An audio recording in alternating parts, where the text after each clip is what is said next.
Olá, aqui é o professor Vitor Araújo e vamos agora falar sobre cálculo vetorial, integral de linha e assuntos relacionados como campos conservativos, teorema de Green e o teorema da divergência no plano. Então, as origens dos resultados que nós vamos falar aqui são as necessidades técnicas de aplicação à dinâmica de fluidos e ao eletromagnetismo do cálculo. Okay? Portanto, são motivados por aplicações à física e às engenharias. Suponhamos que o movimento de uma partícula é descrito por uma curva parametrizada, com a notação habitual que nós usamos, o vetor R de t. Então, a força total, F de t, que atua na partícula no instante t, é dada, né, por F igual a m vezes a aceleração, se a partícula tiver massa m, de acordo com a segunda lei de movimento de Newton. Então, define-se a energia cinética como metade da massa vezes o quadrado da velocidade escalar, metade de mv quadrado, isso é a energia cinética, e nós podemos representá-la usando o produto interno como metade da massa vezes o produto escalar da velocidade por ela mesma. Ok? E daqui vamos ter motivação para definir o integral de linha. Então, para estudar a relação entre a energia cinética e a força aplicada na partícula, nós derivamos a energia cinética e obtemos que a derivada vai ser metade da massa, que é constante neste contexto, vezes a aceleração, vezes a velocidade, vezes a derivada da aceleração, duas vezes. Okay? Então ficamos com m vezes a aceleração vezes a velocidade, ou seja, como ma é a força vezes a velocidade, o vetor força vezes o vetor velocidade, produto interno. Portanto, a variação da energia cinética de T1 até T2 é delta K, K de T2 menos K de T1, a variação da energia cinética. Pode ser vista, claro, como o integral de T1 até T2 da derivada de K em relação ao tempo. Isto é o teorema fundamental do cálculo. Né? O integral da derivada é o valor da função nos extremos do intervalo. E a derivada, pelo que a gente calculou, é o produto interno da força vezes a velocidade. Okay? Vamos escrever aqui WT1T2, representando o trabalho realizado pela força F ao longo do caminho R, no tempo T1 até o tempo T2. Okay? Então, este tipo de integral vai se chamar o integral de linha, okay? E nós vamos formalizar o contexto. Então, se F depende da posição, apenas da posição da partícula, como por exemplo no caso de um campo de forças gravitacional, um campo potencial essencialmente, se F é um campo vetorial fixado numa certa região do plano, então, este campo vetorial, os vetores dependem só da posição, então a integral de linha de φ ao longo de um caminho R parametrizado por R de t, o integral de linha é, por definição, o integral de T1 até T2, se tiver a parametrização do caminho, né, desde o tempo T1 até o tempo T2, do φ em cada ponto do caminho, produto interno com o vetor velocidade e integrado em relação ao tempo. Okay? Então este é o integral de linha do campo vetorial φ, definido numa região do espaço ou do plano, ao longo da curva regular R de t, contida nessa região, para o t entre T1 e T2. Okay? Então isto é uma definição do que é o integral de linha ao longo de uma curva, o integral de linha de um campo vetorial ao longo de uma curva. Eu integro o produto interno do campo vetorial em cada ponto da curva vezes a velocidade da curva. Em que este vezes é o produto interno, né? E a velocidade é a velocidade, também o vetor velocidade.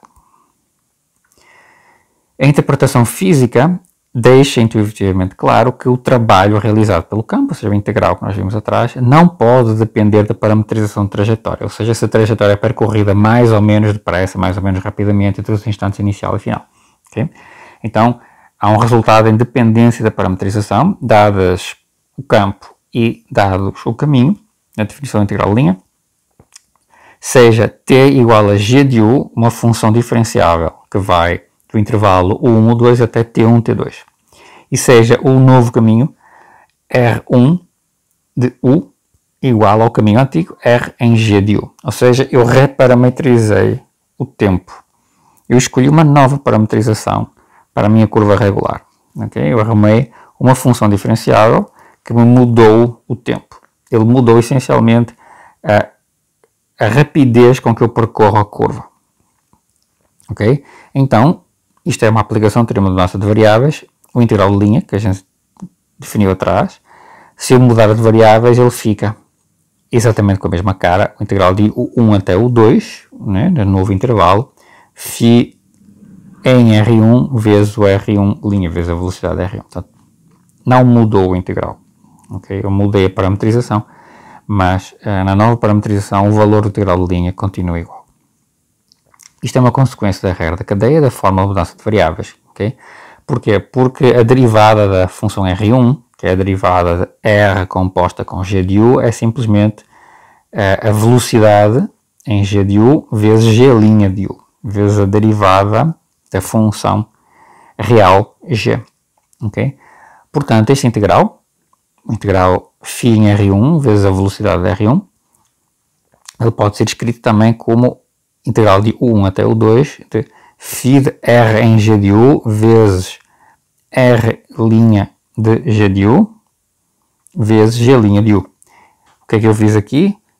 Eu usei esta definição aqui. Aqui o produto é um produto usual, é um número real vezes um vetor, e eu faço este produto, eu insiro este produto aqui, neste produto escalar. Então vai ficar o produto escalar dos dois vetores, φ em R de GU vezes a velocidade em GU, e produto com este escalar, o G' de U. Mas acontece que G' de U du, né, é exatamente a derivada da função t. A derivada de t é G' de U.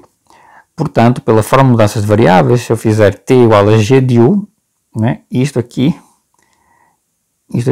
é substituído por φ R de t, R' de t dt. Certo? E isto aqui fica φ de R de t.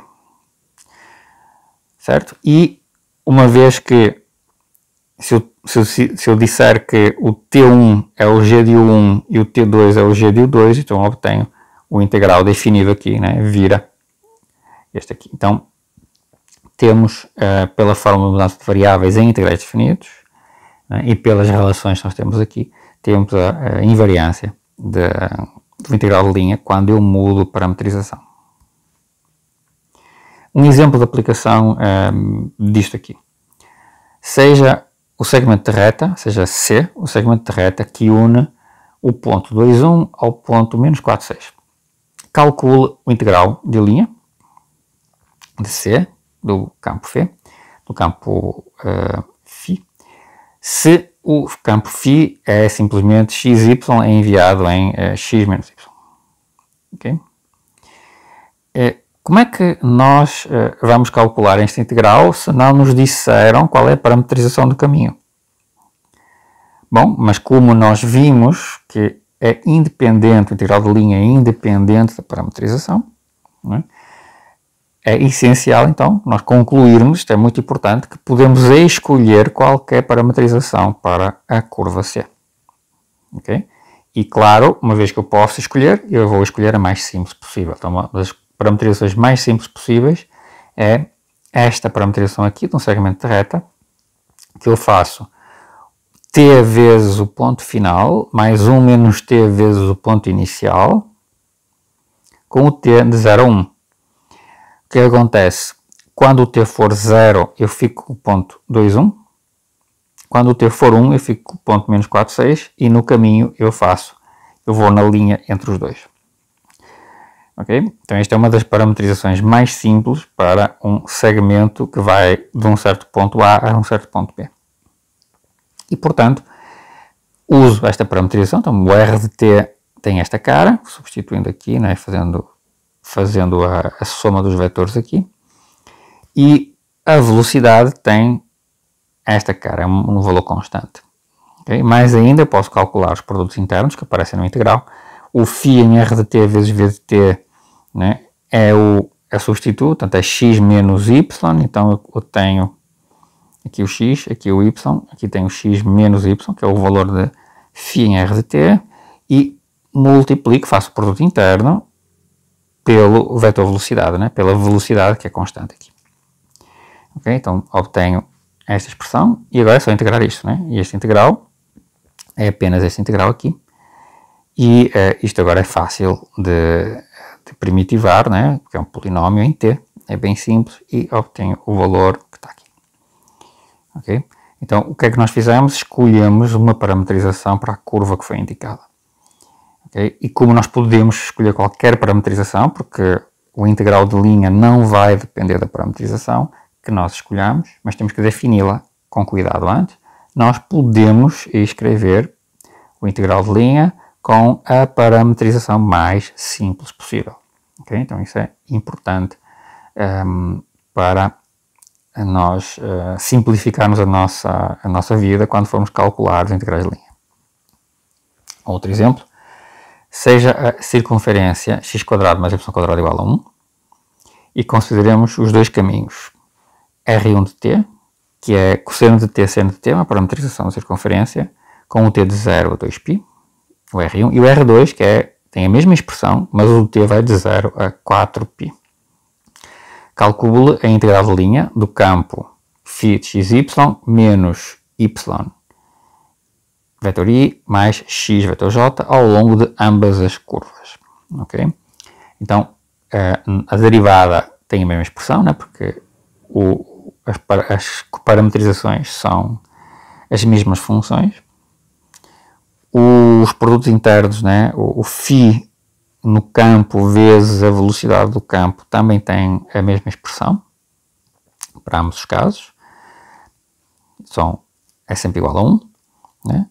Bom, então o integral, agora a única diferença é o domínio da parametrização. Então o integral, no caso 1 vai de 0 a 2π, integramos a função 1, portanto dá 2π, e no outro caso integramos a mesma função, mas de 0 a 4π, então obtemos 4π. Bom, o que é que nós podemos comentar acerca disto? Se percorrermos o mesmo caminho fechado, C, que é a circunferência centro raio 1, duas vezes, a integral de linha dá um valor que é o dobro da integral de linha ao longo do caminho percorrido apenas uma vez. Se nós fôssemos ao longo de C no sentido inverso, nós teríamos uma parametrização que seria cosseno de menos t, seno de menos t. Okay? E, portanto, o R', a derivada, o vetor velocidade, seria o mesmo vetor velocidade anterior com sinal contrário. É fácil de verificar. Portanto, o valor do integral de linha seria o simétrico do obtido que nós calculamos atrás. Assim, o sinal de integral de linha é trocado se o mesmo caminho é percorrido no sentido inverso e é multiplicado pelo número de vezes que um caminho fechado é percorrido. Okay? Isso é uma ideia importante. Especialmente se nós trabalharmos com curvas fechadas. Então, uma curva R de t, com o t entre t1 e t2, diz-se uma curva fechada, né, se o ponto final é igual ao ponto inicial. Okay? E, portanto, né, se a curva é fechada, qualquer ponto da curva pode ser usado como ponto inicial e final da parametrização. E lembrem que eu posso escolher a parametrização que eu quiser. Né? Mas devemos assegurar que a parametrização percorre a curva apenas uma vez. Okay?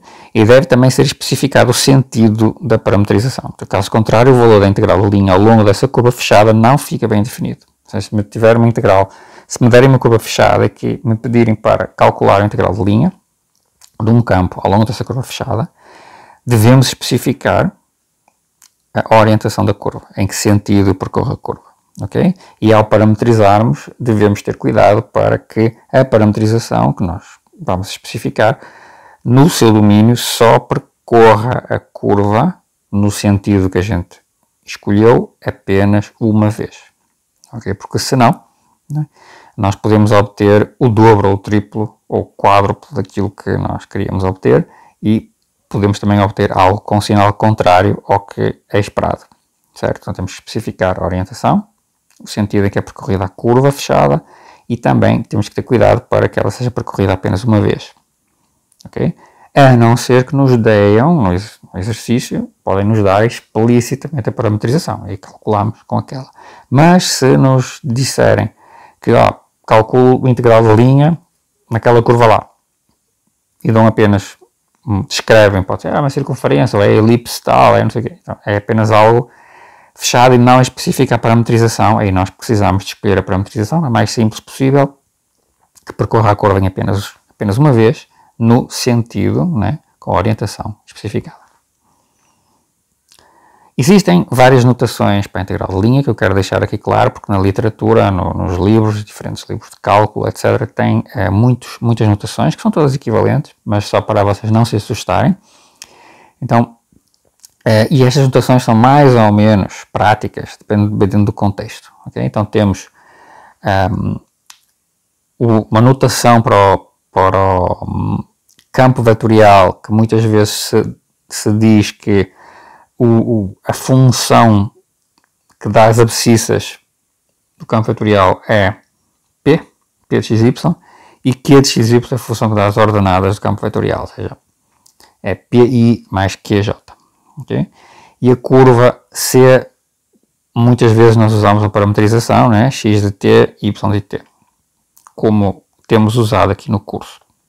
Bom, então nós podemos muitas vezes escrever o seguinte: o integral de linha, com a notação que eu tenho utilizado aqui,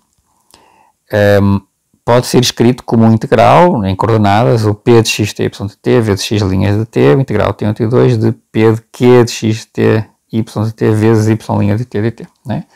É esta soma, quando a gente substituir aqui estes vetores e fizermos o produto interno. Mas isto também se escreve numa notação abreviada, também se escreve integral na curva C de P dx mais Q dy. Ok, então sempre que vocês virem isto aqui, isto é um integral de linha, em que P é a primeira coordenada do campo vetorial, Q é a segunda coordenada do campo vetorial. Prestem atenção que muitas vezes é possível que apareça isto com integral de alguma coisa dy mais alguma coisa dx. E vocês têm que se lembrar que o que está multiplicado pelo dx é a primeira componente do campo vetorial e o que está multiplicado pelo dy é a segunda componente do campo vetorial, mesmo que o dy apareça primeiro. Okay?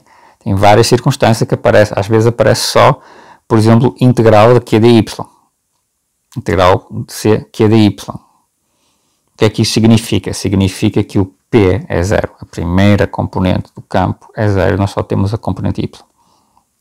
Ok, tem que prestar atenção a esta notação, e nesta notação aqui é uma notação muito parecida com esta, em que eu simplesmente retirei o R de t e substituí o R' vezes o dt por dr.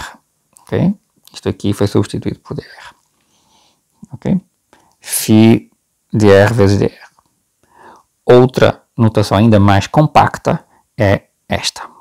É o integral de linha do campo ao longo da curva. Okay? Estas coisas fazem sentido, especialmente esta aqui faz sentido, porque nós já vimos que o integral é independente da parametrização. Então eu nem preciso especificar qual é a parametrização, nem menciono a parametrização. Depois, quando eu for calcular, é que preciso de especificar qual é. Okay? Operações com integral de linha. Dado que o integral de linha se traduz como um integral de uma função real, então as fórmulas usuais de propriedades de integração, elas têm correspondentes para os integrais de linha. Okay? É muito simples, se escolher um ponto numa curva e dividirmos a curva em duas curvas C1 e C2, nós podemos escrever que o C é C1 mais C2, são uma curva até um certo ponto e depois continua a partir desse ponto em outra curva. Então o integral em cada pedaço se soma para dar o integral na curva inteira. Se definirmos a curva menos C como a mesma curva C, mas percorrida no sentido inverso, então automaticamente o integral de menos C é menos o integral de C, porque nós ao trocarmos o sentido, trocamos o sinal do integral de linha. Okay? Se o caminho for percorrido não for suave, mas puder ser escrito como uma união de vários pedaços suaves, né, como este aqui, né? Este pedaço aqui tem um bico, eu não tenho vetor tangente aqui, mas até aqui ele é suave, depois daqui até aqui ele é suave, daqui até aqui também é suave, este aqui também é suave e este pedaço aqui é outro pedaço suave. Então o que a gente faz é que a gente define o integral de linha desta curva completa como sendo a soma de cada pedacinho suave, né? Em que o CI, né, é um destes pedacinhos. E a curva C é uma união finita de pedaços que admitem uma parametrização suave. Okay? Então nós automaticamente fazemos esta definição para curvas que são uniões de pedaços suaves. Okay? E reparem que nem preciso especificar de novo, não preciso especificar a parametrização de cada pedaço, não é? Porque é independente da parametrização. Mas quando eu for calcular, tenho que deixar claro. Okay?